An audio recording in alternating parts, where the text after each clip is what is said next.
some extent earlier. This is a summary of intelligence held by CSIS and the intelligence agencies relating to Han Dong and his communications with the People's Republic of China, relating to the two Michaels. And I take it from your answers earlier, you reviewed this document in preparation for your testimony here today? Yes.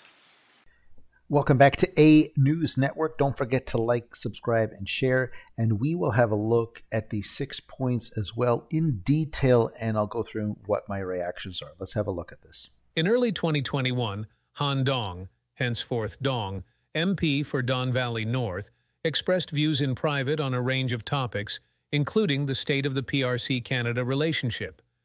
Dong made it clear he was not speaking on behalf of the Government of Canada, but sharing his personal views on the matter. So Dong, who represents Don Valley North like an MP, like a government official, has opinions about China, and he's Asian as well. And now all of a sudden his views are personal. So he's paid by the government to talk to China, and he's not even a foreign minister, I understand. He just is Asian. He's talking about his personal opinions and views, and he's paid as a government employee. So this whole thing is a bit of a mess too. And if you want to check someone's bank account, maybe you should check his. Let's look at the next example. MP Dong's comments focused primarily on the House of Commons' Uyghur genocide in Xinjiang motion. The two Michaels, Michael Kovrig and Michael Spavor, were also raised in the broader context of Sino-Canada relations. Here's a video you can watch to look at that. It's Uyghur, and he's talking about how buses are shipped from London and Guelph to Toronto for an election for them to pick the candidate in the riding.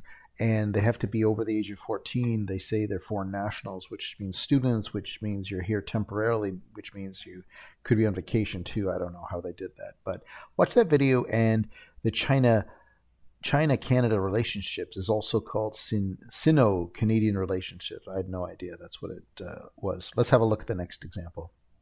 On the two Michaels, MP Dong emphasized that the Canadian public believed that the PRC's approach to the two Michaels was wrong and lacking legal justification. Canadians believed that Canada was merely fulfilling its legal obligation in relation to Meng Wanzhou, chief financial officer for Huawei. The perception and the news that was in Canada, he knew that it was wrong. You wouldn't think that having two people as pawns, that's anything wrong with that. Like, it doesn't even cross your mind. But you're like, oh, the Canadian people think this, so we have to change the narrative on there. And the obligation too, with the Princess of Hawaii, Trump having the plane diverted from America to Canada was actually a chess move, a brilliant political chess move that should be in the documents in history forever, and what he did to get her out of America and let Canada take over. And Freeland's like, Mr. Speaker, like, boop, boop, boop, boop, boop, boop. She just takes everything. So sad. Let's look at the next example. More precisely, MP Dong's reference to the detention of the two Michaels came in the context of MP Dong noting the difficulty of getting people to change perspectives once particular positions solidified. MP Dong expressed the view that even if the PRC released the two Michaels at that moment, opposition parties would view the PRC's action as an affirmation of the effectiveness of a hardline Canadian approach to the PRC. This is the evil part, and the manipulation, psychological manipulation of politics, in my opinion, because they know that nothing will change people's perspective because Trudeau messed up. And them having the Conservatives come up with an idea to be tough on the Michaels and get them out, which is the right thing to do because they're still human beings and nonpartisan or whatever. And it's a taint on Canada in the world. But that's when you have to say, fuck it. You can't do it. You can't make the Conservatives look good because they're racist, misogynist, everything. Yell, yell, yell, yell, name call, name call, name call, everything.